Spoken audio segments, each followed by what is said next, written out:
Huh. Okay. Here we go. Custom live streaming. Mm-hmm. All right, and we're good. Hi, everyone. This is Golden Thread Productions. Thank you so much for joining us. For those who don't know, Golden Thread is the first American theater company focused on the Middle East. We're here based in San Francisco. And today we're talking with 3 artists from our youth program, Golden Thread Fairytale Players, who have been involved with a production of a Palestinian play, Layla's Quest for Flight. So I'm really happy to welcome our artists, Maya Nazzal, Sarah Al-Kassab, and Simone Bloch. Welcome, guys, ladies. Thank you. Thanks, Torange. Thank you for having us. So let's start with just having you introduce yourself and tell us a little bit about both your cultural background and how you got started with theater. So let's start with Sarah. Ahlan wa sahlan. I'm Sarah Al-Kassab. I've been with the Fairytale Players since around 2007 when we were a 7-person ensemble. My background in theater is in production as a costume artist, costumer and designer. Started off in Fairytale Players as a performer and also a costumer, and now I'm the stage manager for Layla's Quest for Flight and have been in several Fairytale Player productions. My background is first generation Arab American from Jordan, and my Jidde made my thobe here. Wait, hold on. Wait for it. Okay. Thank you, everyone. Thanks, Sarah. And you've been with Golden Thread Fairytale Players since 2003, right? So it's 7. No, yeah. I came to San Francisco in 2006. So I think it was 6 or 7 when we started with The Girl Who Lost Her Smile, and we were still a 7-woman ensemble. Yeah, that was Karim Al-Rawi's story. Great. So let's move on to Simone. Simone, you're muted. Right. My name is Simone Bloch, and I came to the Bay Area like 20 years ago, 19 and a half now. And I was already a performer, but I've been carrying 2 hats. I'm a performer and I'm a teacher. So I've been a performer for quite a long time. And I have a background in dance, and I've done a lot of physical theater. And in Layla, Layla Quest for Flight, I am playing mainly Layla, the 6-year-old Palestinian little girl. So I have no ethnic Middle Eastern background, but I did 2 tours in Algeria, in North Africa, when I was in my 20s. Fell in love with the country and more. And then it happened that I do have a grandson who speaks Farsi. So life goes around, and I'm completely involved with this culture one more time. And I enjoyed it very much. So yeah, theater, Middle Eastern, dancing, teaching, being around little kids. That's pretty much a big part of my life. Thank you. Thank you, Simone. Go, Maya. Hi, I'm Maya Nazad. I am Palestinian American. I was raised in San Jose, California. So I didn't immigrate or anything. I'm first generation. But I was culturally raised Syrian. That's where most of my family is and where I used to visit. I also grew up in Jordan for a little bit, so I have a lot of different exposure to different cultures in the Middle East because they're all very different. I didn't start doing Middle Eastern theater until Layla's Quest for Flight. I started doing theater for Well, I started in high school, but it was all just American plays, old white, written by old white men. So it was very exciting to do something that was a lot closer to my identity. And I've had so much fun, and I've got to play around with a completely different medium with movement um, and have the audience be children, which is, I mean, you have to expand your imagination to a completely different degree because um, you don't learn that in school. I didn't learn how to perform for kids in school, but it is very different and I've had so much fun. Yeah, I want to maybe start by just talking about Layla's quest for flight, and just to give some background to folks who are watching. Fairytale players, in terms of the aesthetic of the performance, we utilize traditional physical theater aesthetics, many of them from the Middle East, like epic storytelling or physical comedy. We also utilize commedia dell'arte, we utilize folk dance, and then we work with actors who are multilingual, who can actually bring in their own language into the play.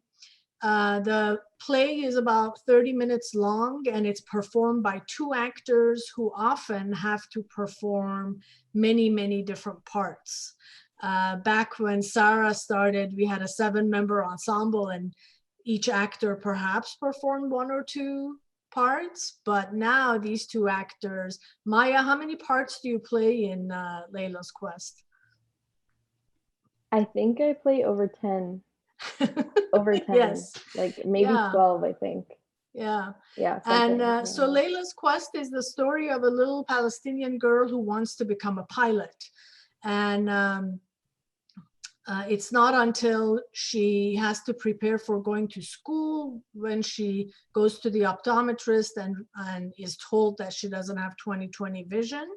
And because of that, she can't become a pilot. So she has a meltdown, and these mythic birds come to help her realize her dream and realize that she can achieve whatever she wants to achieve. So Sarah, how has it been for you being involved with Layla's Quest, since you have sort of a longer history with Fairytale players? Well, for being part of Layla's Quest, it's been amazing to be stage manager and support all these characters in the story. My background in the Bay Area has been as a children's performer for live performances, mostly like private, corporate, and birthday party events. So I have a lot of interactive experience. And like when I can talk to the actors and be like, when the kids do blah, blah, then you can blah, blah, blah, because that's a continuous thing.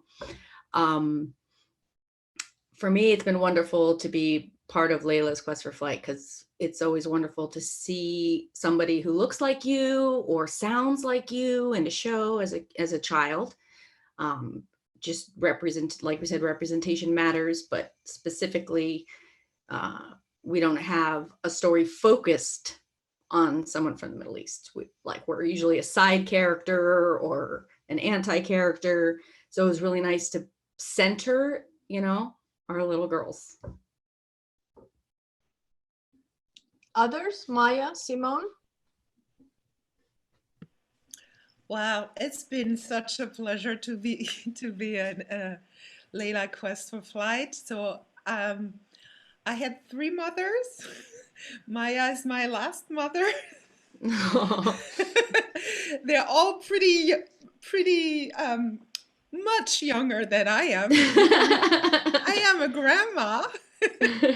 So that's been interesting. So what Simone is talking about is that we had to recast the role that Maya is playing. We had to recast it 3 times. So during the 2-year tour, Simone has been partnered with 3 different actors. and all three were much younger than you. And I Yes. remember when you came to audition, you assumed you were auditioning for the role of the mother.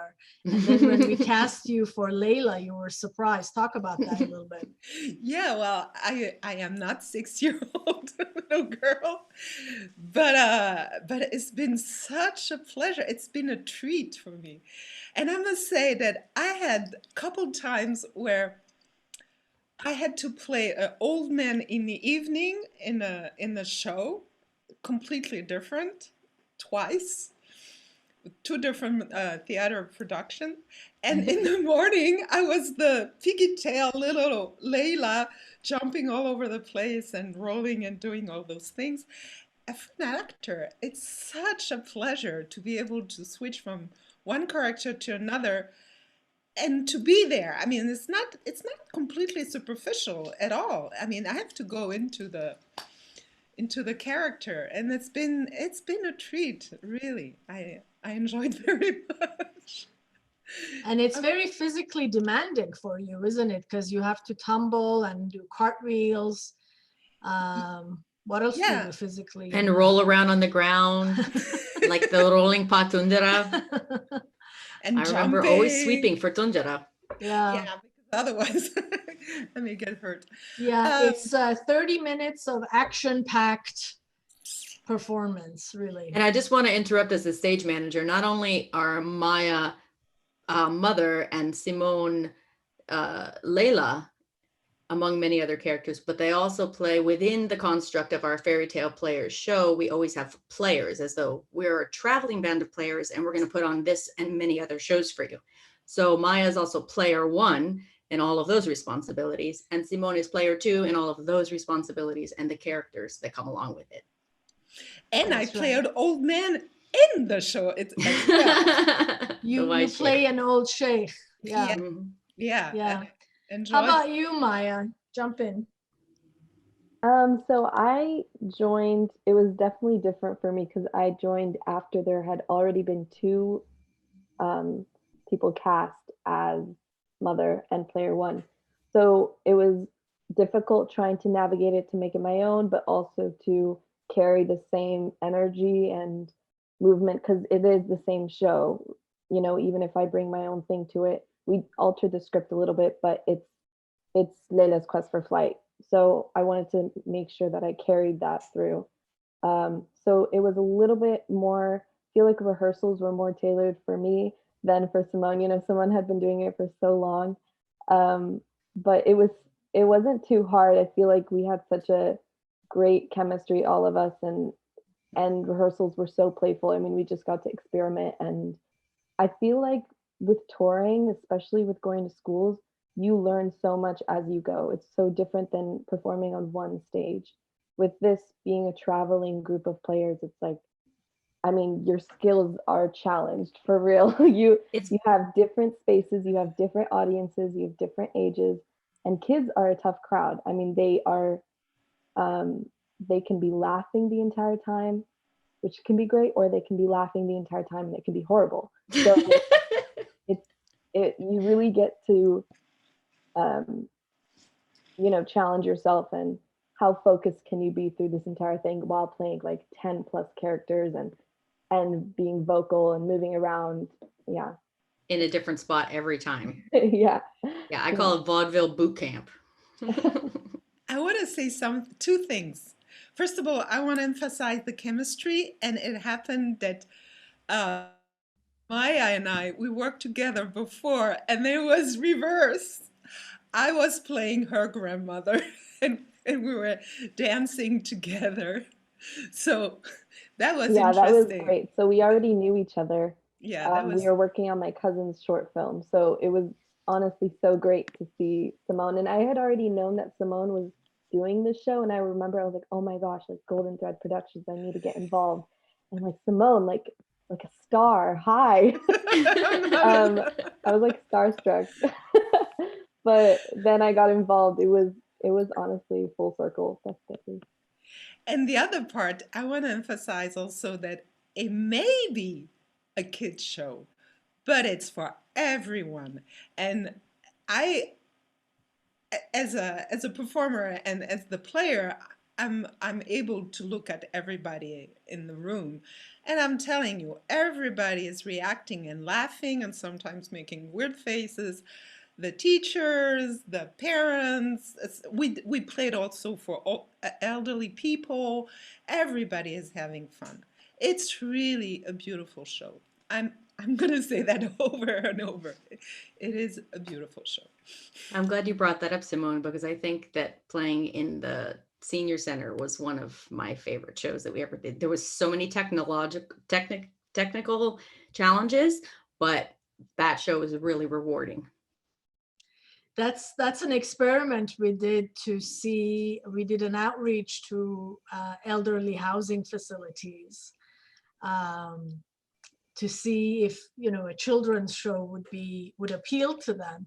And I remember watching them, you know, I could see the profiles of rows of audience, and they were awestruck. They were like,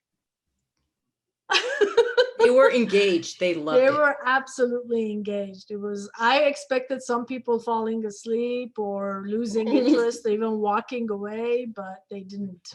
It was really great. No, we had to hold the doors so everyone could get in. Yeah. They Yeah. stayed. Mhm. And one of the things, again, just aesthetically, that's it's not unique to Fairytale players, but it's a choice we make, is that we don't have a fourth wall, right? So we engage with the audience directly, and there's actually audience interaction. And in Layla's Quest, Maya, you lead the audience interaction mainly, so you have to recruit volunteers to come. Talk about how that, what that is, what you're doing, and how your experience has been doing it. Yeah, so that was, I think, for me, the most stressful part of the show more than anything, because I always was taken out. You know, as soon as you break that fourth wall, and I'm still player one, but I'm now trying to communicate with children to be like, now stand on this X, now stand here, while running the show at the same time. So that was incredibly stressful every night. I don't think I ever didn't have like a mini panic attack before it happened. But luckily we had a system.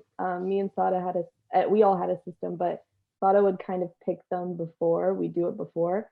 And that way we knew who the volunteers were, because it was a lot less stressful than picking them in the middle of the show. And especially since we were on a really tight time frame, I think we only had 30 minutes, right, if I remember.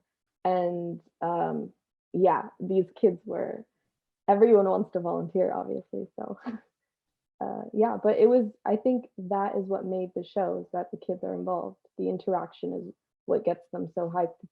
It's that they know that they actually have a chance to be a part of it. So just tell us, what do they get to do? What do the kids do? Yeah, so the kids get to, well, everyone gets to be involved vocally. So we'll ask them the questions, they get to respond, they get to sing the alphabet with us. So everyone is involved in that way. And then we have volunteers that come up and hold up birds as we go through the alphabet, and then they can fly around with the birds, and they actually get to be a character. So they get it every single time. It was different. Every kid brought something different. You either flap the birds up in the air, or you just run around with it, or you become the bird. Some kids would flap their own wings, their own arms. And yeah, so it was very quick, enough for them to feel involved, but also not take over the show.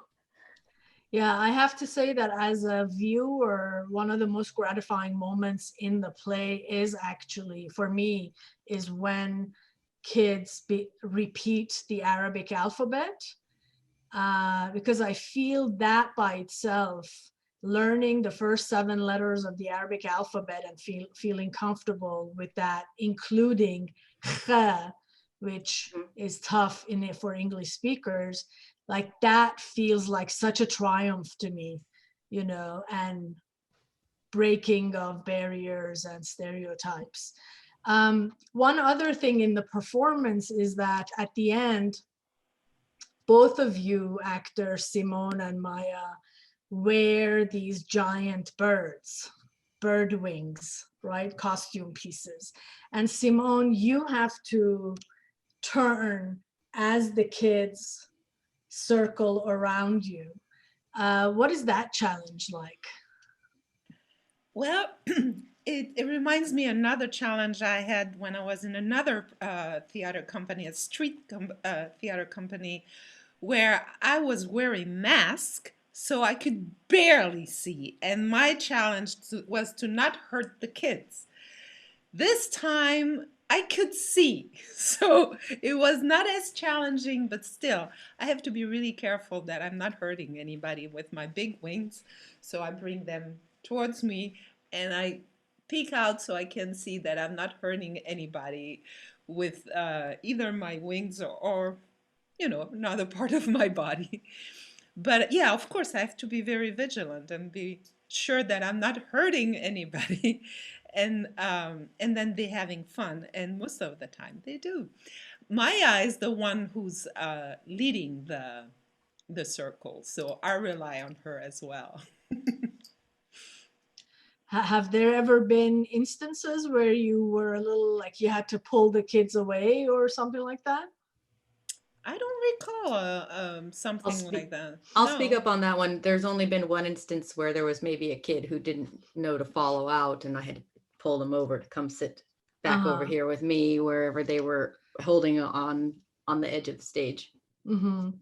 And Sarah, you constructed those giant wings. Talk a little bit about, I mean, we have a production designer, Mukhtar Paki, who hand painted Did all the art. the cover, but then you did the construction and the fixing of the head so that the actors can see what they're doing. So talk a little bit about that process. So Mokhtar is a fine art painter and a caricaturist and set designer. And so he made his paintings more in a flat sort of way. So the wings themselves were beautifully painted, but we had to add a hood. So I took some similar fabric and constructed a hood for each bird and then made a way for the flat wings to wrap around the body. And then I connected them to some Isis dance wings, which already are very bird-like, and Middle Eastern dance accessory. So we had some more full circle shapes that we could make. And then it had the little dancing sticks so that we could extend that beautiful painting of a bird beyond the palette onto the body and around. So it was cool that the wings existed for me to build off of, but then I built him a hood and then he got to paint on something that already existed for a body to finish that before I mounted it. So it was a little back and forth play between Mukhtar and I to determine how this art style that he developed for the show could wrap around a body and be used in 3 dimensions. Yeah, and I should add that so we've been working with Mukhtar for the past 2 or 3 shows where he definitely did 21 days. Tamar. I see. Definitely did Tamar too. 3 shows. So, okay. 21 days, Tamar, and yeah, so far, Golden Thread Fairytale players, we have a repertoire of 7 original plays for children, so that's great. And Mukhtar, who is a fine artist, hand paints our props. So all the birds are cut by hand and hand painted. The Palestinian village is hand painted. So each piece is like, you know, a work of art. And one of the early issues that we noticed was the kids would take the birds and keep hitting them on the floor. Right. How did you manage? All the props had to be reinforced from the beginning because Mokhtar made a beautiful thing and then we had to make it kid proof, which is, you know, actor proof minus 10 years. Yes. Yes, that was fun. That was fun. So I also want to ask you a little bit about your theater training. So this kind of theater that we're doing with Fairytale players is very specific. What kind of training did you have before that prepared you for performing in Fairytale players? And if not, then you know, what have you learned, I guess, from performing in Fairytale players? And I'll start with Sarah since, again, yeah, go ahead. Okay. For me, I started performing in high school plays, like Little Shop of Horror, side character. Um, and same thing, side character, Christmas Carol. You're always like, that character because you look like this. You're not the leading person, you're that over there. So that was my experience in theater and performing.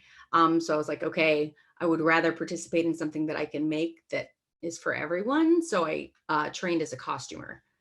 So I have a costume design background, fashion show production, theater costumes. And then when I moved to San Francisco, I started my cabaret performance group called the New Eccentrics, and we made the world's first pop-up book musical.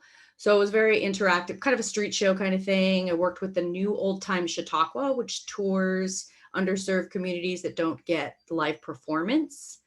And we did that. I did that with them for 4 or 5 years, and they've been doing it for 40 years. Um, and so I took that into my interactive children's performance as a fairy or a unicorn or a mermaid, or a roller skating lightning bug at some corporate event. So my background is mainly in interactive entertainment. So that's why I think that I can really support the actors with the audience participation portion and make sure that I cull the right audience volunteers that are going to feed the show instead of, suck from it.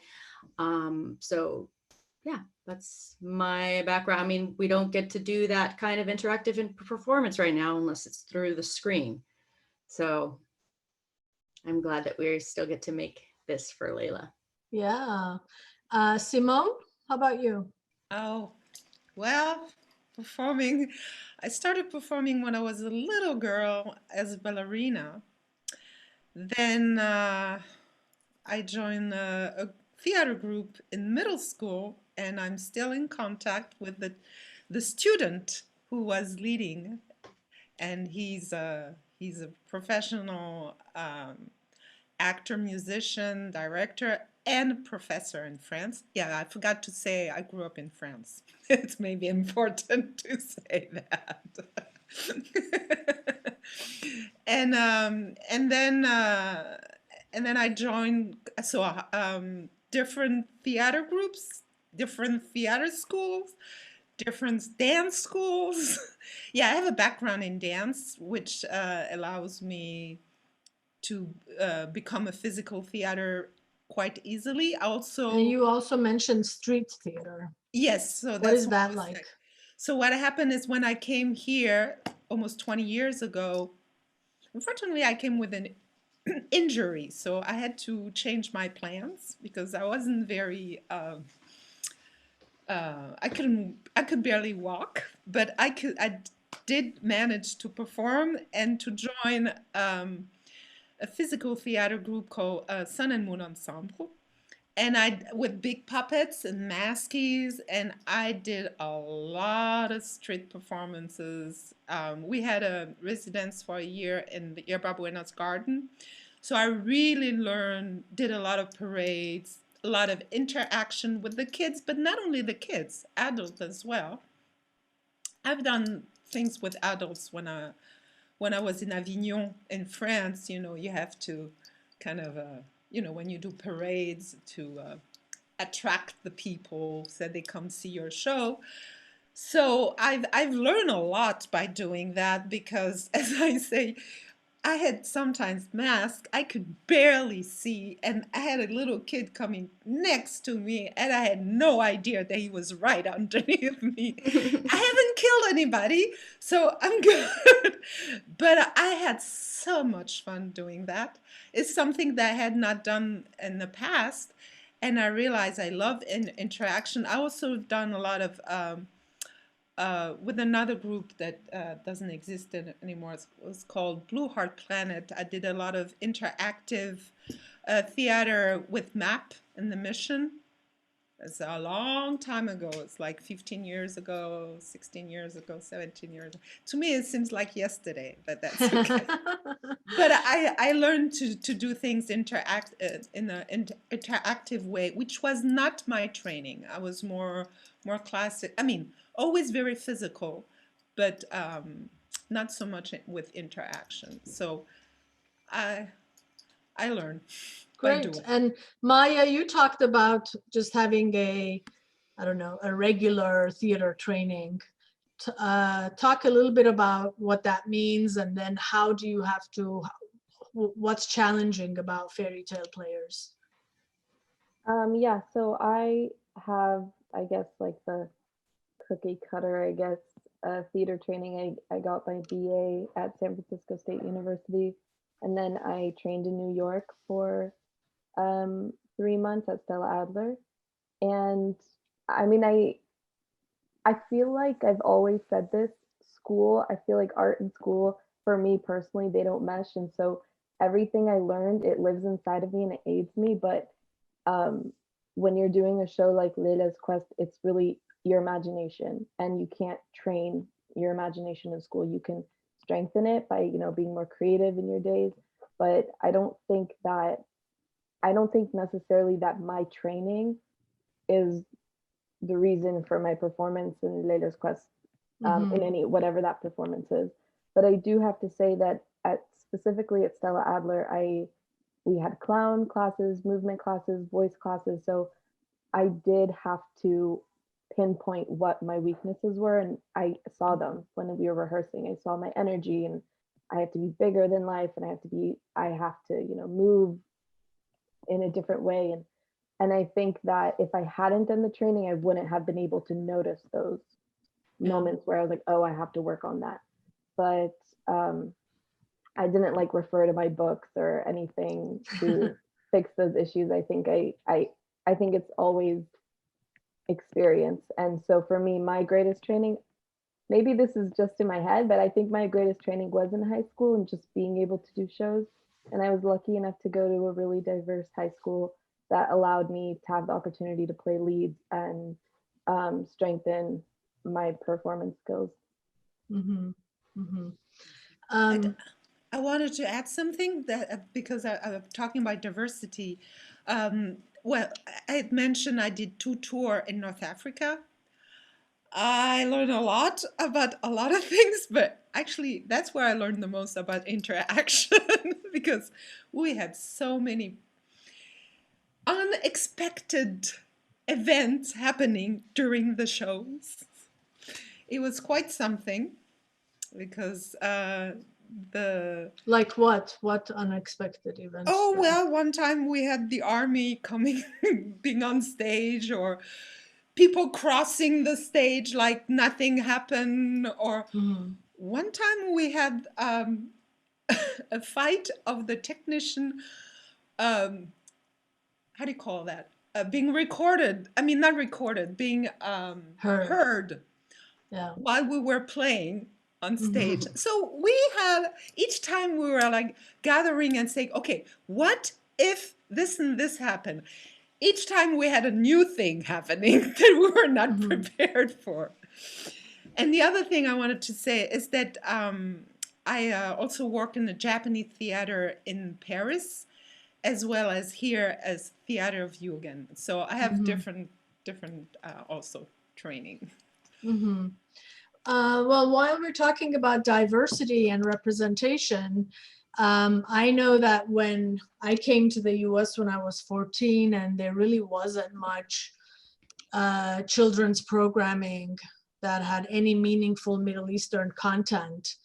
And in the Bay Area, when when Golden Thread started, as our audience members were having children, they in fact demanded content for their children, right? They were fed up with all the, kind of Eurocentric material that was being done at schools. Sarah, I know you had said before in one of your past interviews that you wish there were programs like Fairytale Players when you were growing up. Talk about that. Why does that matter for children? I mean, I think for me, it would have mattered to have a program like Fairytale Players visible to me as a school-age child, and that would have helped me determine that I could focus on theater. And on purpose initially, Mm-hmm. because it represented me, or it offered something for me, or it was just something that I could identify with, basically. So just Mm-hmm. having something that, our Middle Eastern kids can identify with, I think is important. I wish we'd had it for that reason. And again, it's just centering on our story instead of it being subsequent to another story, Mm-hmm. or or only the magic fairy tale portion without any of the context. Yeah. Yeah. How about you, Maya? I mean, you said you went to a diverse high school. Was there any Middle Eastern content that you got to play with? No, I never got to experiment with any Middle Eastern content. Even when I was living in Jordan, I did 2 years of high school in Jordan. We did plays like The Visit. So we didn't, and Alice in Wonderland and stuff like that. So we didn't actually, I didn't know that there were Middle Eastern plays. I didn't know that there were Middle Eastern playwrights. I'm sure they existed. I didn't have that content. What's the Growing- difference when you, as a performer, what's the difference when you play the part of a Palestinian girl as opposed to, I don't know, Alice in Wonderland? There is no difference. I think that if you were to do the role of Alice in Wonderland well, you would achieve the same depth that you would as playing a Palestinian or any character that is has the same cultural background as you. I think that the only thing is that you understand that in a certain way, but you understand that culture in a certain way. But the thing is, if I were to pick up a play right now and play a Palestinian character who's 23 years old, I can't use my own experiences because I was raised in America. I don't have the same experience as someone who was raised in Palestine. And everybody is individual. So I actually think that it doesn't make a difference. Maybe you don't have more of an emotional connection, personal as a person, not as an actor. I think there's more pressure and responsibility, but I think, again, as an actor, it is your responsibility to find that emotional connection regardless. But it might be easier if you were emotionally connected.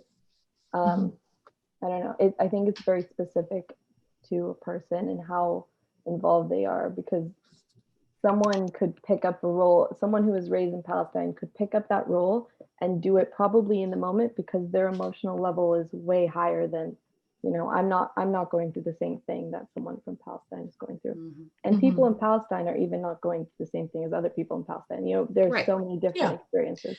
Yeah, I mean, and also there is the whole idea of theater being an opportunity to enter someone else's experience and character, right? So that's why we do theater. We don't do theater just to play ourselves, right? Because if that was satisfying, then we wouldn't do theater. Then we wouldn't need it, right?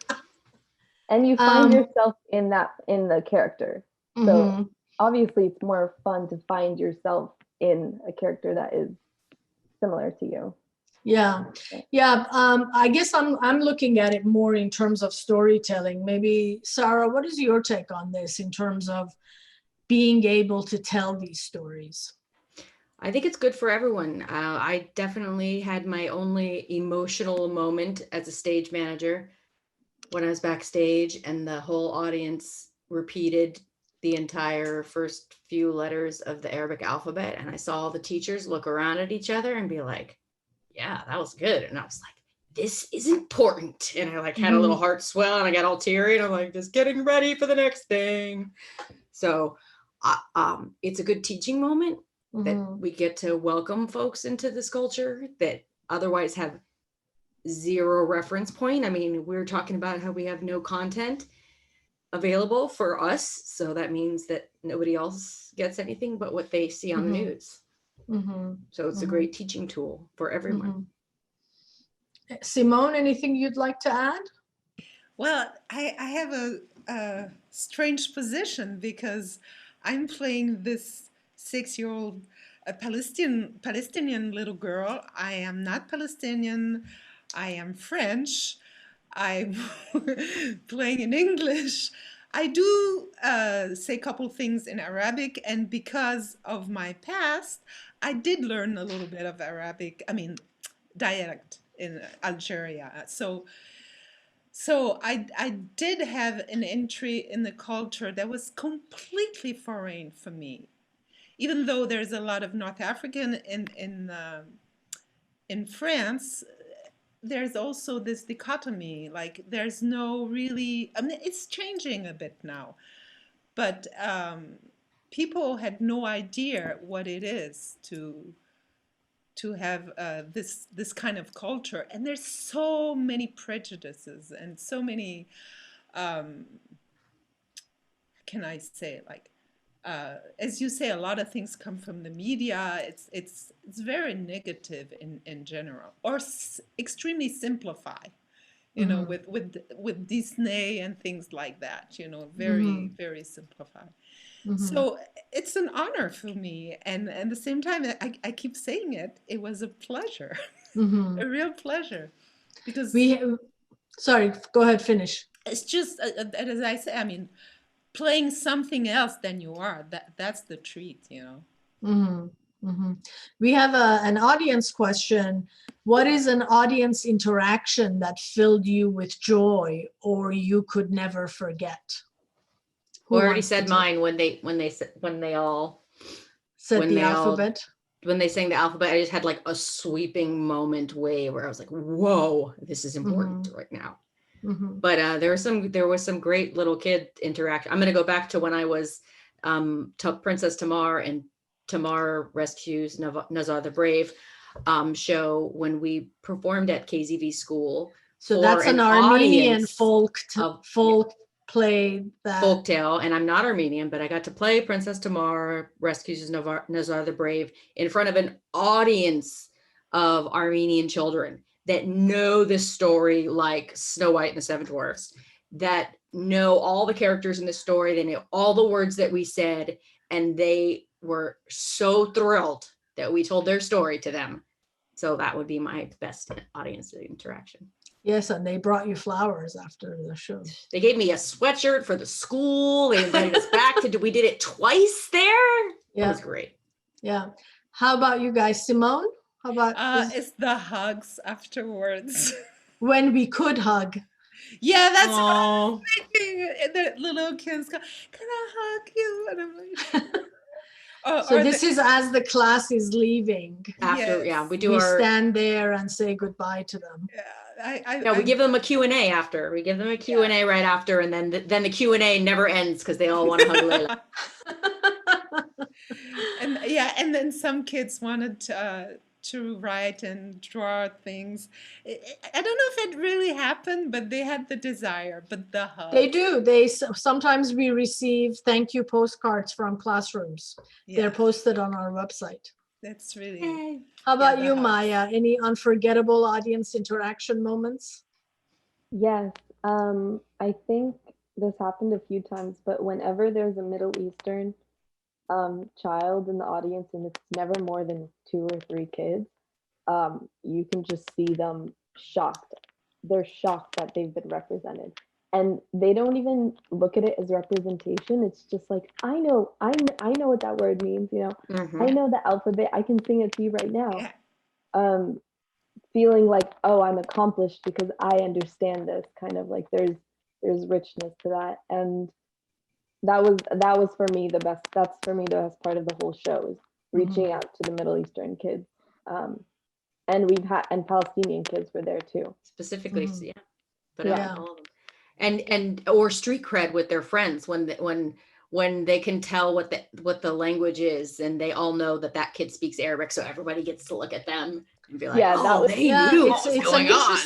it's an interesting reversal, because prior to that, you're considered a weirdo that speaks a foreign language. Then, you know, afterwards you're like, oh, you're so special because you speak this language that was performed, you know.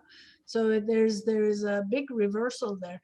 I remember especially when the dance music comes on And the folk dance music is so universal across all cultures, so that kids that are participating from other cultures, they can acknowledge that this folk dance is legit. And the music, they hear the music and they're like, that's cool.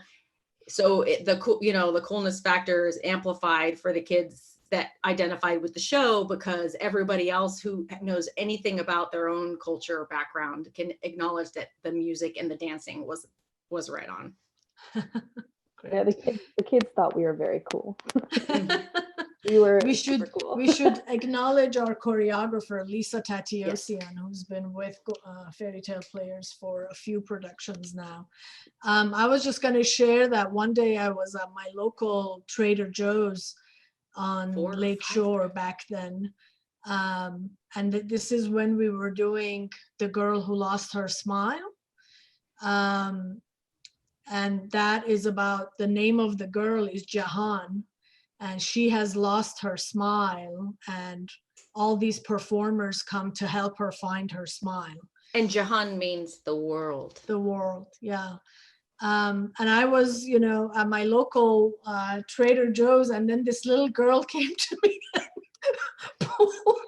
pulled my sleeve and showed me to her mom and said, they were at our school today. They performed at our school. And she told me all about Jahan and how and then she gave me the best summary of the play and a review, positive review to her mom. It was I was just kind of stunned.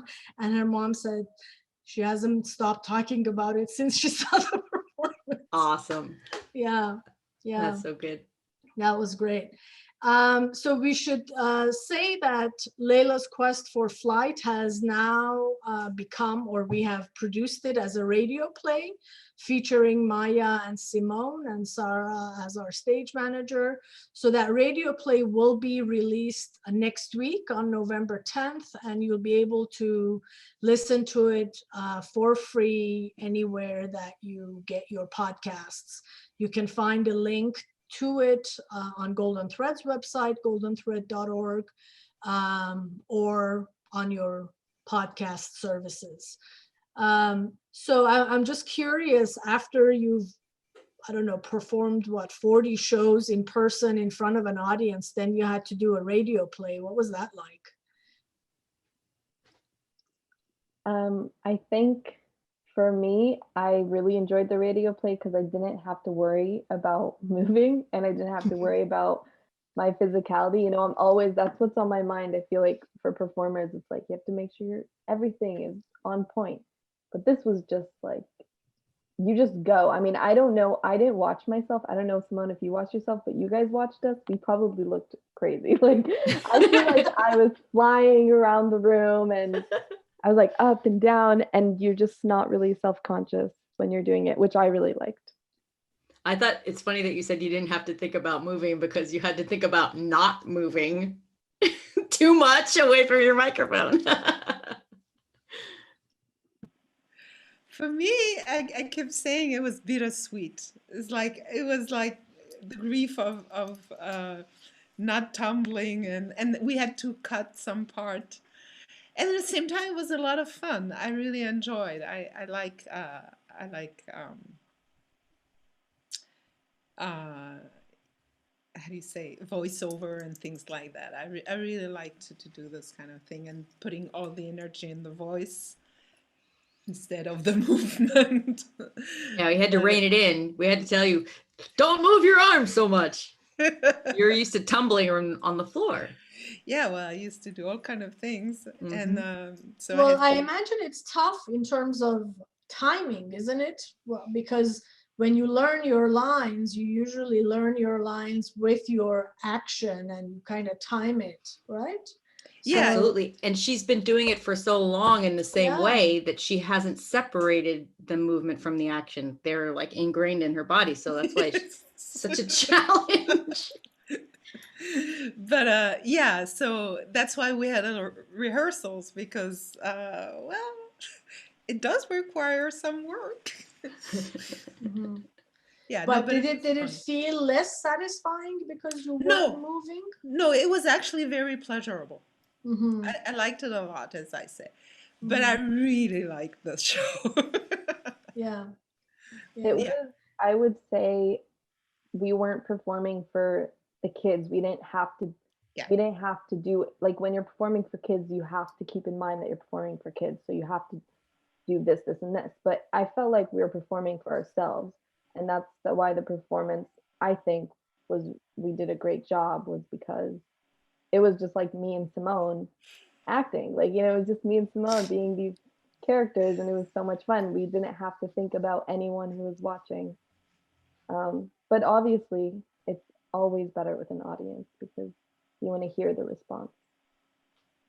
Yeah, you didn't get that live response, but it was so nice that you guys got to play the show that you already love to each other, who you already love and know, and that you just got to just bounce it back and forth. And we still have our audience participation portion, and then we just faked it with us for your guys' sake. I'm excited by the radio play being available worldwide, right? Yeah. And curious, for example, if kids in Palestine will listen to it, and how will they respond to your performance? And as you said, this is a play in English based on Palestinian folktales, but it's still in English. So what is that like? So I'm really curious to hear back from folks as more people listen to the radio play.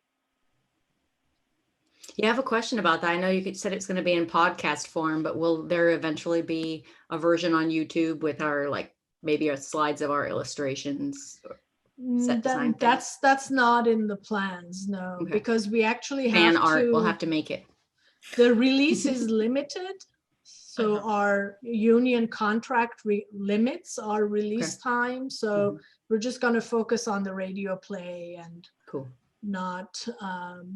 And on YouTube, it becomes like a slideshow and audio thing, and it's a little, I don't know, I think distracting. It's confusing and distracting. Yeah. Yeah, it's distracting if you see pictures that do not exactly match what people are saying. Yeah, but Laura Espino, our program manager, has created an interactive activity guide to go along with the radio play. So it has a lot of interesting stuff where you can build your own wings. It has audio cues that you can click on, and you can hear the alphabet spoken, so you can learn the alphabet song, you can learn the whole alphabet. So it's a lot of fun. And so they'll go on our website next week also. So, I think it's a really nice package for kids and families to learn more about,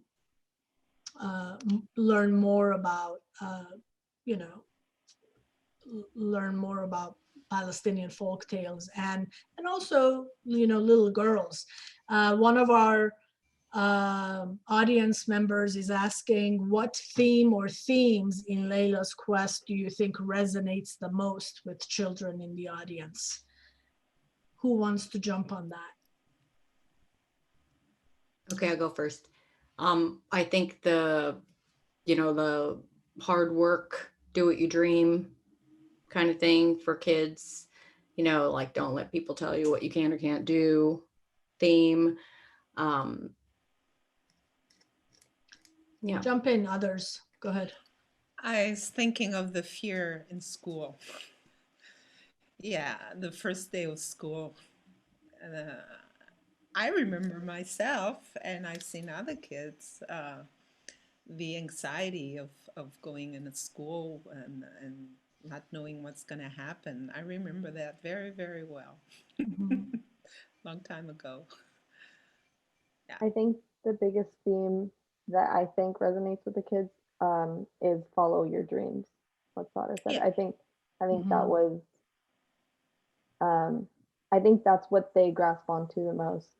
But I also think another one is have fun. We're singing and dancing, and a lot of the volunteers were really shy, even though they volunteered. And they still like got to loosen up. I think that was a huge lesson in that show. Mhm. I think there's another one is the mischievousness of the rolling pot. I think the fact that it's mischievous is like, yay, she's doing That naughty dumb pot. stuff. Naughty pot. Everybody liked how she got in trouble. I always thought the play is a girl power play. Is that not a theme that comes through, do you think? Well, we're all girls. I think that do That what you goes without dream. saying. I'm like, well, the do what you dream. Yes, it's also very specific to females because she gets to have the story about her. Yeah. I mean, I that it think- has a female name in the title is Yeah, good. I think it's indirectly a theme. I don't think, I mean, we do kind of touch on it with the, I'm the only girl at school. Mhm. There's a whole portion about that. But I think just the fact that it is a girl, she's a girl, Layla in the title, that alone is girl power without Right. having to like touch on it in the actual show. Yeah, and also showing up all female show, all female production. Exactly. They see it, they can see it. Like what you said, yeah. Has anyone ever commented on that in your experience? Any audience members commented on No. it? I don't remember. Mm-mm. No, but I That's think that we We had did have more one, participation from girls because of it. yeah. We did have Uh-huh. one girl who wanted to be a pilot. Uh-huh. She did say that at the end during the I remember Q&A. that. Mhm. Uh-huh. Yeah, That's I- always fun when you ask the kids what they want to become when they grow up. Yeah, Yeah. that's a fun question. Any final comments or reflections before we wrap up? Speaking of our questions that we ask the kids at the end, I mean, we open it for them to ask us questions, but we also ask them things like, what do you want to be when you grow up? And what other languages can you speak besides English? And it's really wonderful to see all the kids want to participate in that, because they're not always going to speak up in a school where they speak in English, or they only speak in Mandarin or whatever, wherever we are. Mhm. So it seems to kind of open the rest of the kids' eyes to each other and look around and be like, wow, I didn't know they could speak French and Chinese. That's so cool. Mhm. Mhm. Mhm. Mhm. That's great. Well, I want to thank all of you for participating in today's episode of No Summary, conversations with artists who don't fit in a box, which I think we demonstrated, Just even this though kind of box. on video we fit in a box, but in life we don't we don't fit in a box. This has been brought to you by Golden Thread Productions. I want to thank our partners at HowlRound for live streaming. There will be an archive of this conversation on Golden Thread's website and on Golden Thread's Facebook page. This is the last No Summary of this year, but we're planning to continue the series next year, and this will be part of our efforts to provide digital content at no cost to our audience worldwide. So if you are able to, please make a donation to Golden Thread Productions. I wouldn't be doing my job right if I didn't ask for a donation. And spread the word. Layla's Quest for Flight, the radio play, will be released next week, November 10th, when we will know who our next president is. Inshallah. Thank you so much, everybody. Thank you and goodbye.